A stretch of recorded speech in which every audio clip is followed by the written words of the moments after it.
Hey guys, summer is here. Sorry for the long break, but we are back and back with a bang. You know who I have with me. It's Christopher Doyle right here with me, and we're going to be in conversation with him. He's got a new book getting launched. It's a new series.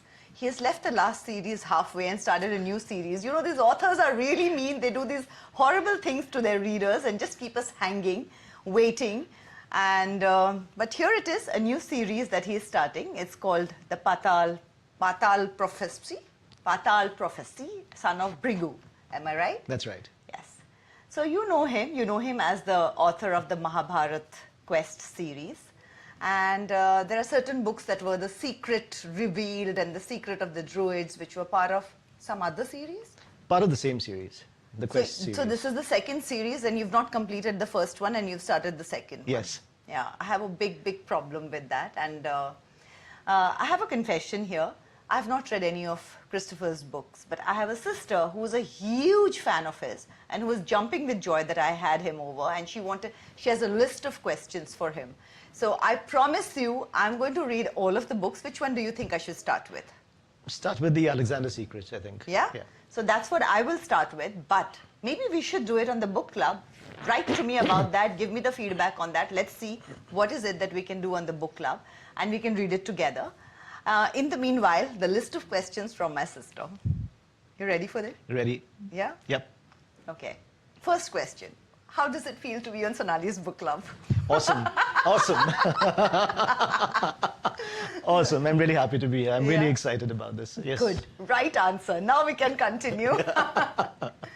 But Christopher, what I wanted to know was that you've written a book on Mahabharat Quest, and you know, when you came out with your first book, there were authors like Anand and Ashwin and Amish who had already written on mythology in different ways. Yet you chose mythology as your background, and my sister tells me it's very accurate and it's very thrilling. So obviously there's a lot of research that's gone into it. Yet there were so many authors already coming out with mythological books or versions of those.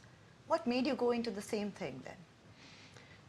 It's a great question, and I think the answer goes back maybe about 20 years when I was reading several non-fiction books.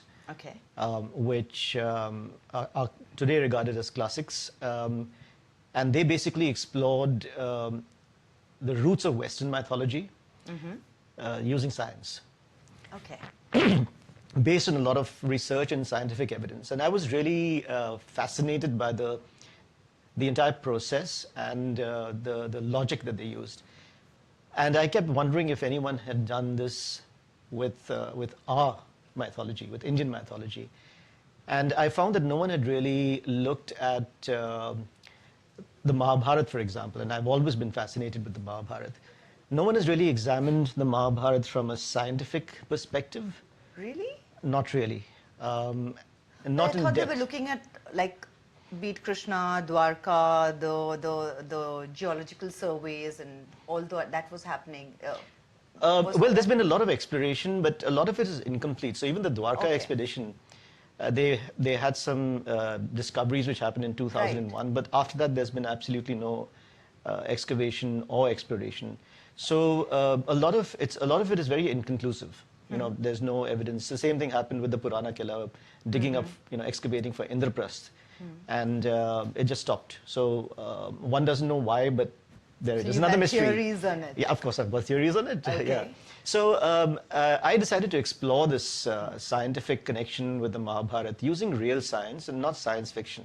So I didn't plan to make up, a scientific theory which was futuristic or fantastic.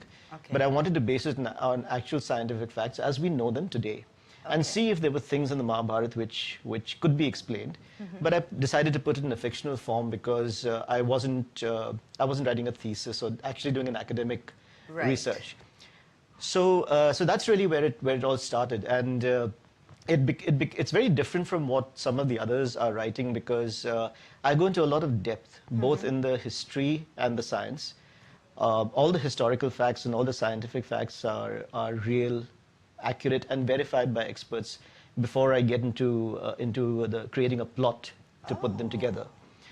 So I'm very proud to say that I could challenge a scientific expert to come and debate with me on those facts, and they would agree it's all But real. that would mean, I mean, how many years of research is that? Well, each book takes about 2 to 3 years to research. You know, that's not a lot of time, actually. For me, For it's, the it's kind a of long work time. that you're talking about, Yeah. it's not that much of time then. It So helps what that is they're it, like experts. 24 hours of it? Or how do you manage it? Well, I've got a day job. I run a company which is Exactly. into... Sorry, I'll come into yeah. that. You're a corporate person. You have a day job. So how do you manage this? Because what you're talking about needs a lot of research. People have made their livelihoods doing research, and you know they put their entire lives depend on it, and that's what they do. But you've used that, you've done that research, you've maybe written a story around it, and yet you have a day job. So how did you manage that in just 3 years? I read almost everywhere. So if I'm on a plane, I'm researching or writing. If I'm in a hotel room, I'm researching or writing. If I'm in a car traveling between Andheri and Fort, I'm researching or writing. So I'll use a lot of my spare time to read and research. Okay. It's amazing how much time you can take out when you're doing that. Because when I'm working with my corporate clients, I cannot even think about research and even think about plot lines and stuff at that point in time. That's your me time, basically, Absolutely. that you're using for this. Yes, yes. So then what happens with the family time? I have an amazingly supported family. Both my wife and my daughter are really, really amazing in terms of the support and the Your daughter has enthusiasm. become your assistant now for your research? Well, actually, my first book, The Mahabharat Secret, was written as a story for her. Ah. And it over 2 years, it just kept developing, Growing. yeah, into a fully fledged book, which is when I decided to. It became a story for us. Yes. Nice, very, very nice. You know, you're making it sound very easy and very light, but there is no taking away from the fact the kind of research you're talking about. It's not as simple as that. Thank we you. all read wherever we find the time and manage to do no research at all. So, you know, what you're doing is amazing, and I think Thank you. this calls for an in-depth conversation. I think we should one day have a budding author's conversation with him on this, and I'd love I to. would, if Yeah. that would be lovely, because I'd love we to. do a series of these conversations so that it helps the budding authors in our book club. And this would be a topic I would love to discuss with you, because obviously it's not an easy thing and you are doing it. So fantastic. I'd love to. I'll take Hats you up off on on that. that. Yeah, absolutely. Thank you. But let's get into the Mahabharat series. And why did you leave it halfway? And why have you started another series? Well, for all the readers out there who are giving up on the Mahabharat Quest series, I have not left it. Okay, then? The research for the third book in the series has been on since 2016. Okay. And it's going to take another year before the book will see the light of day. So that means you're saying the Mahabharat series will come out in 2019? In 2019, yes. That's when the Okay, next book will so, come out. yeah, So, okay. so not that long to wait. Okay. In the meantime, I thought it would be, well, there are a couple of things that happened. One is I've always wanted to write something different using Indian mythology. I've explored science, history, and mythology, blending the three together in a thriller. But I wanted to do something, again, very, very unique, very different. And the Patal prophecy is actually an expression of that, because I found that, again, going into depth into not just Indian mythology, but... So what part of Indian mythology does Patal prophecy go into? Well, the Mahabharata is the mythological part, but there's a lot of philosophy underlying it from the Srimad Bhagavatam and the Bhagavad Gita, Right. the Purans. There's also a cultural element from books like the Katha Sarit Sagar, the Absolutely. Rajtarangini, and the Kadambari. So a lot of the ancient texts, basically. Okay. And all that's woven together in a fantasy form. And again, this is a space which I found was unoccupied by any Indian author. And in the last 4 years, interacting with readers across the country, I found a lot of curiosity across age groups about our mythology, about the ancient texts, because not everyone has read the Vedas No, or and the it's not Bhagavad. possible And to it's not. also, It's very yeah. difficult. So I thought this would be, since I've researched a lot, Right. and I had the help of some experts who have been teaching the scriptures for the last 20 years, and experts in Sanskrit. So I took their help, did a lot of research, and I thought I could give readers, A something. new set of series. Yes. So hang in there. Yes. What I want to know is that while the research on Mahabharata series is going on, and because it's taking so long, he has gone and done research on something else and given you another new set of series. I mean, that's awesome. Thank you. No, but here I had an unfair advantage because I've been researching the Mahabharata now for since 2006, so that's about 12 years. Right. And along with it, I have been reading up parts of the Vedas. The Bhagavad Gita is a part of the Mahabharata anyway. And some other Purans also I've done research on in the last 5 to 6 years. Okay. So a lot of the research over here was already done. Okay. So it made it much easier. What I needed to do was to validate some of the things that I had in mind, some of my ideas, with the experts to So make it kind sure of that gets it was rounded off here. Yes. You introduced two new characters here, Maya and Arjun. Yes. I'm looking forward to getting introduced to them. But while you introduce new characters, there's a huge, big question. And you better answer this question, because if you don't answer it, my sister's not going to let me come back, meet my niece and nephew, feed me some food that she Oh, cooks gosh. really well, etc., etc. All the blackmailing has happened. What happened to Radha is the question that she has asked. I can see you've got a lot riding on this question. So Yes. I have so- to go back with an answer. Yeah. So you have to give me this answer. Okay. So here's an appeal to your sister. This is from the depths of my heart. I'm giving a very honest answer. I don't know. I haven't written the next book yet. You know, we'll lock you up here and not let you go until you don't. Just write it now. You said you have all the research. You started a new series, so I'm sure you must have an idea of what happened to Radha. No, but actually, that's the interesting thing. I don't write with an ending in mind. You know, I have a great idea. Yes. The new book, Patal Prophecy, is here. I'm going to get a couple of copies signed by him. Yeah. And I want you guys who have been reading him coming out with theories of what has happened to Radha. Send me these, and if I like your answer, or let me say if my sister likes your answer, I'm going to give you these copies. How does it sound? Great idea. You like the idea? I'd love to hear what people Yeah, have it in would mind. be Yes, interesting, absolutely, wouldn't it? absolutely. So I'm going to do that, and let's see what they come up with. And in any case, we have a book going right now that we are reading. Once that's over, then we will start with the Alexander's Secret, like what you have suggested. Right. So we'll do that, and we will, in the meanwhile, those of you who have thought of it, and ask others, talk to your friends, get an idea, and tell us what you think has happened to Radha in Mahabharata series. Fantastic. Yeah? And you can get these books signed by Christopher. So, Deal. tell me more about Son of Brigu. So, Son of Brigu is a fantasy thriller. So it's set in modern times. Okay.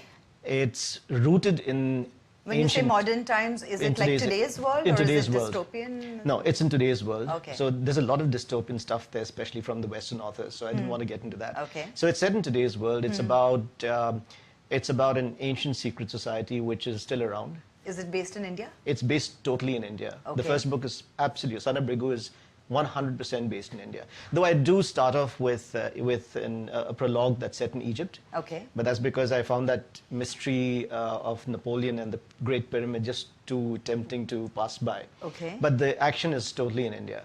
And it's a fast-paced thriller, so the action takes place in about 12 or 13 days. Everything happens in that period of time.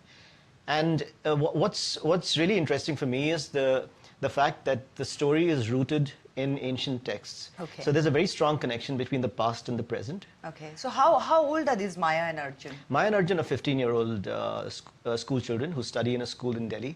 Oh. Yes. How interesting is that? Okay. And, all this is happening in their life. And all this is happening in their lives, and we've got Arjun's uncle is there, his mother's there, who are very, very key characters okay. as well, and there are members of the secret society called the Sangh, Okay. who are also very key elements. So there are about 4 or 5 key characters there, and there are 7 children who are key characters, all 15-year-olds. How interesting is Yeah. that? I want to read this. This sounds really, really interesting. And it's all based in India. It's all And based it's in today. India. And it's today. What I've done is taken concepts from all the texts that I talked about. So So you have the children learning about, discovering different types of mantras, for example, which do different things. Do you tie it in with today's scenario? Yes, absolutely. So today's political scenario, social scenario. Well, subtly.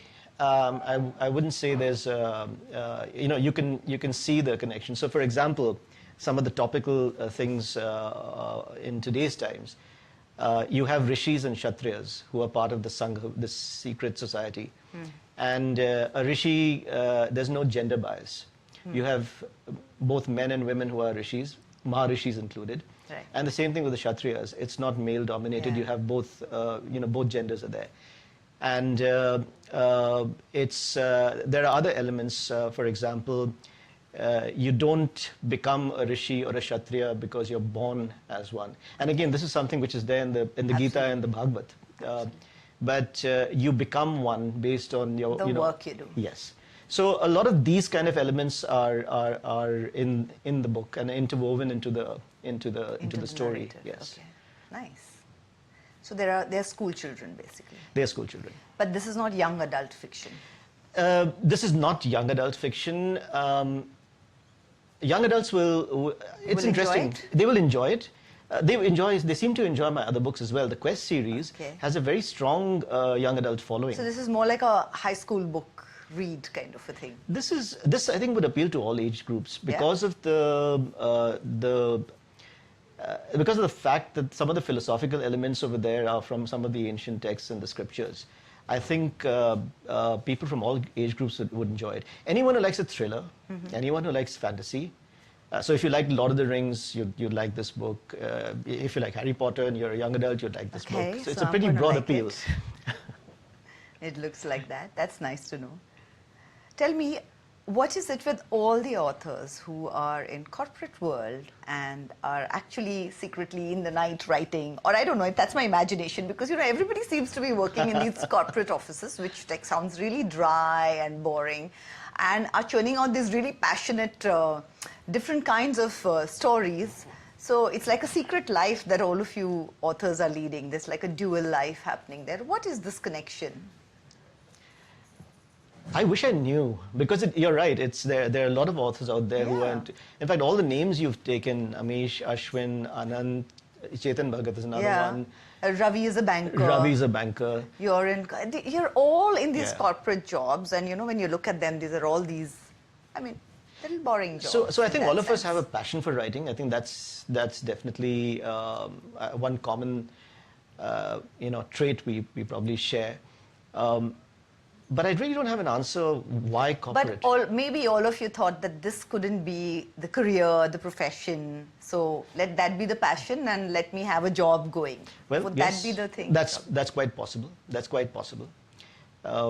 I've been asked very often, does your background as a corporate help you to write? But not really. Not the kind of work you're that doing. I It do. doesn't look like that. Would you want to give that up and only stick to writing at some point? Maybe at some point in the future, but not at this point. Like how in time. far in the future? Because maybe the research will be even faster, and maybe the series will get completed faster, and we'll know what happened to Radha faster. True. Yeah, I suppose all that would happen. Definitely happen faster. I wouldn't put a time frame to it because I would never want my passion to become my job, my livelihood. I want it to be a passion. I'm having fun. I'm enjoying it. I think my output is better. when you work, you know what they say, that when you're working at something that you love, then it's never a job, and it would be lovely to be doing something that you love doing, and you do it continuously, and then it's not a job at all. It still remains your passion. True. And mostly it's the creative field that gives you that kind of opportunity. True. So That's you true. are lucky, you have a creative field, and that could be something you can think of. So Maybe. Yeah. Maybe sometime. Yeah, let's see. you're based in Delhi. I'm based in Delhi. So what is it? Do you go away from Delhi to the mountains to research, or do you research in Delhi itself? What is the pattern? So I have a couple of things that I do. So I spend a lot of time locked up in my study at home, researching, with loads of books all around. Okay. I also do a lot of research when I'm traveling. So when I'm traveling, either when I'm flying or I'm in a car, or I'm in a hotel room. Basically like airports, that means. I don't like Because airports. you can sit well, and yeah, do your yeah, research. yeah. I don't see airports because I'm sitting and I've got my face stuck in a book or something. So a lot of research is done there, but I also do a lot of location research. The Mahabharat Quest series is set in a variety of locations, including India and international. Okay. And I like to visit most of the locations that I write about because, Really? yes, Nice. it becomes more authentic. It's so, yeah, maybe Yeah. that's why it's so authentic. Yeah, because I've actually seen the places. Yeah. You can describe them The better. feel of The it. feel of it, Yeah. absolutely. And readers can then, visualize Correct. the place much better. Okay. So I like to do that. So there's a variety of different, and when I'm visiting archaeological sites, I normally engage archaeologists. So some of them come for free, they're very nice guys. Some of them don't, but then that means I can ask them more difficult questions Right. because I'm paying them. But I like to do that because, again, they are the experts, so Yeah. the kind of information I get from them is good. So there's a lot of reading and traveling that I do to research. Interesting. Were you always interested in mythology, the history, Yes. the ancient texts, so to say? Yes, I've always been intrigued by the As past. a child also? As a child as well. I've always So been was that intrigued. what you were reading as a child? As a child, I don't think there were a lot of books like this, apart from our textbooks. So what was it that you were reading?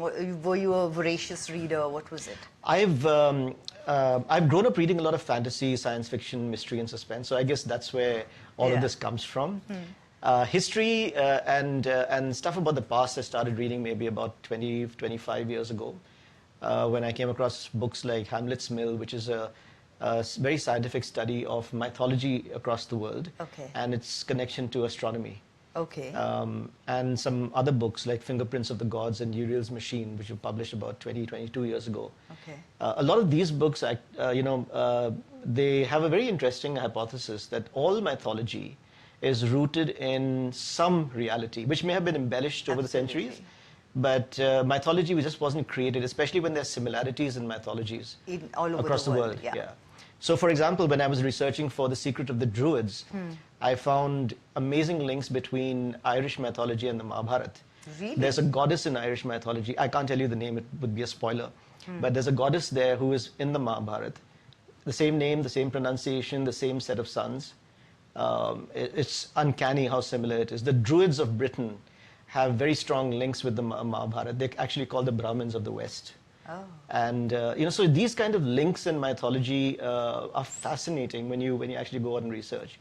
So I guess when I started reading all these books, maybe about 25 years ago, that's when this It really triggered a lot of this. Okay. One book that you remember as a child being your favorite book? That maybe Foundation. you read again and again. Foundation series. by Asimov, yeah. Asimov. But even younger than that? Jules Verne. Okay. What do you feel about the Foundation series now? Oh, I think it's amazing. Do you feel I keep feeling that Foundation series, I'm living that reality now. From somewhere. that perspective, yeah, it's quite possible. Yeah, because the way he set it up in terms Yeah. of mathematical equations and and how the future moves according to that, it's quite possible. I Yeah, mean, that yeah. time when I was reading it was fantasy, but today I feel like maybe I am living that world already. Yeah. Do you feel that I too? agree with you. Yes. Yeah? Yes. It does feel that way. True. Oh, we are also grown up now. But anyway, Christopher, it was great chatting with you. And I want to remind all of you, here's the book. Oh, I have to tell you, there's a fabulous trailer that the book has, which is on YouTube. It's on Emma, YouTube, Yeah, yes. it's fantastic. I was like, can it be made into a movie? I want to watch this movie now. So guys, check out the trailer. And this is the book. It's called The Patal Prophecy, Son of Brigu, first of the series. And it is out there in the bookstores. Go and get it now. Thank you, Christopher. Thank you so much, Sonali. Please sign these for us because we have the Absolutely. contest going. Where is Radha? Where is Radha? Here you are. Can we have a pen? Can you have a pen, please? Bye, guys. Thank you so much for being here. And see you soon. This time, the break will not be as long. Bye-bye.